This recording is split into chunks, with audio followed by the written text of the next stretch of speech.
Bonjour,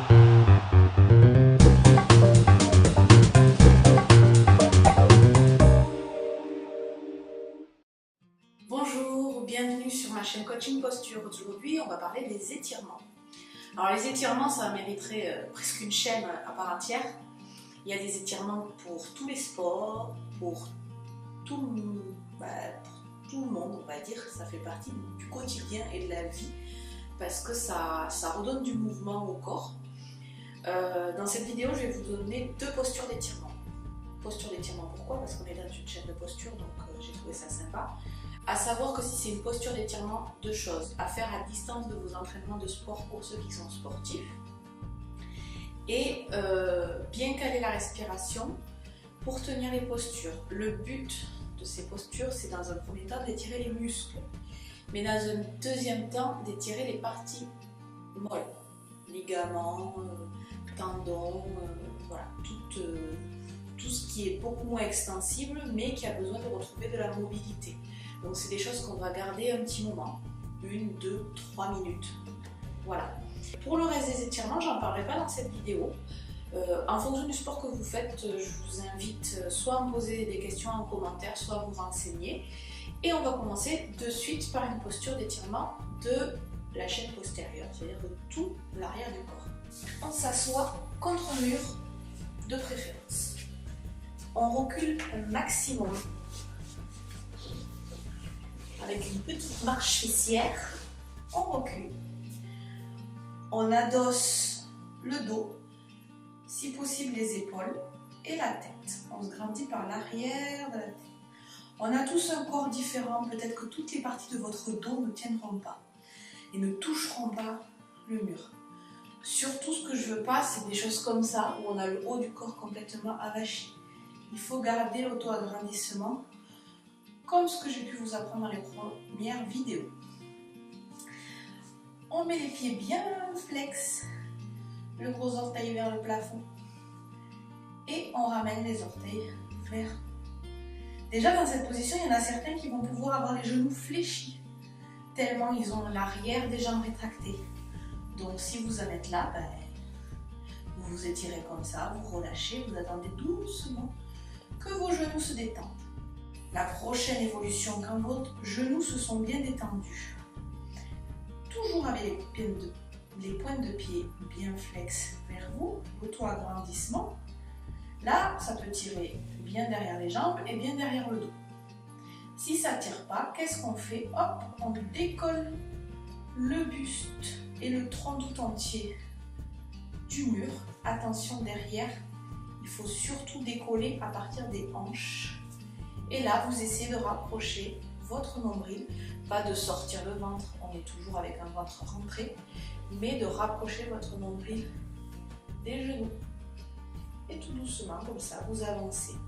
Vous êtes dans une position où ça commence à tirer, vous inspirez et vous soufflez. Sur l'expiration, le corps se relâche, le corps se détend et vous pouvez aller toujours un peu plus loin.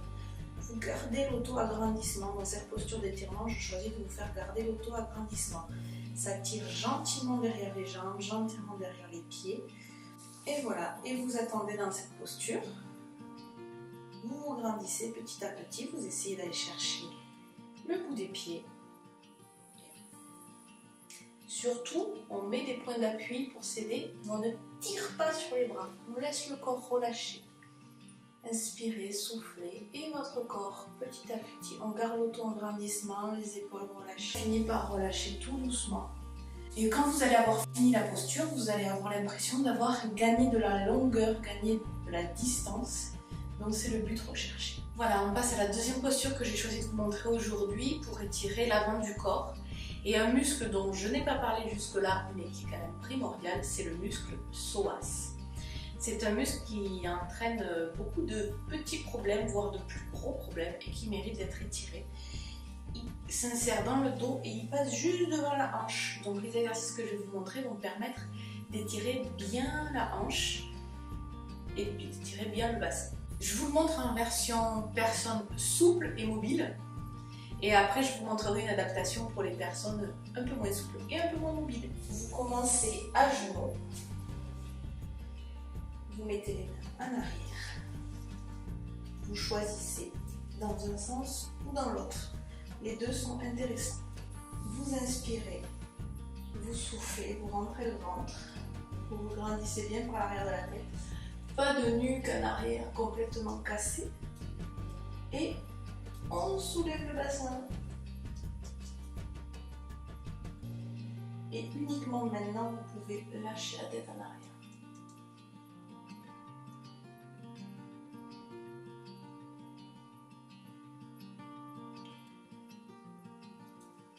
Cette position, il va falloir la garder aussi 1 minute, voire plus. Donc, comme on dit, il faut du confort dans l'inconfort.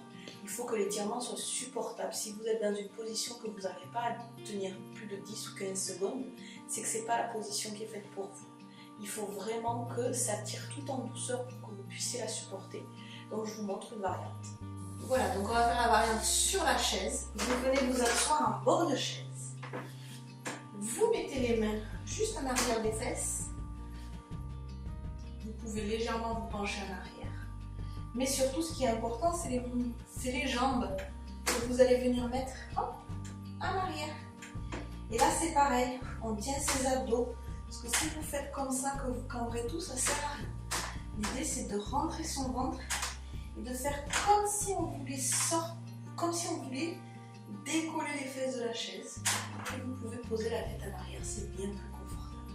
Mais vous êtes quand même en train d'étirer toute la chaîne antérieure et surtout le psoas. Là, on étire surtout le psoas. Là, on étire surtout le haut du corps. Et si vous arrivez à tout faire, c'est encore mieux. Mais du coup, c'est que vous êtes assez souple pour le faire au sol, donc c'est bien plus confortable au sol. J'espère que les 2 postures d'étirement que je vous ai montrées vous plairont. Il en existe plein d'autres et je vous invite à chercher à droite à gauche celles qui vous conviennent. Mais sachez que s'étirer au moins 1 fois par semaine, c'est quelque chose de très bon. Il y a une discipline pour ça qui est très bien, c'est le yoga et tous ses dérivés. Donc n'hésitez pas à vous renseigner sur ces disciplines. Et puis en attendant, je vous retrouve pour la suite. Bye bye.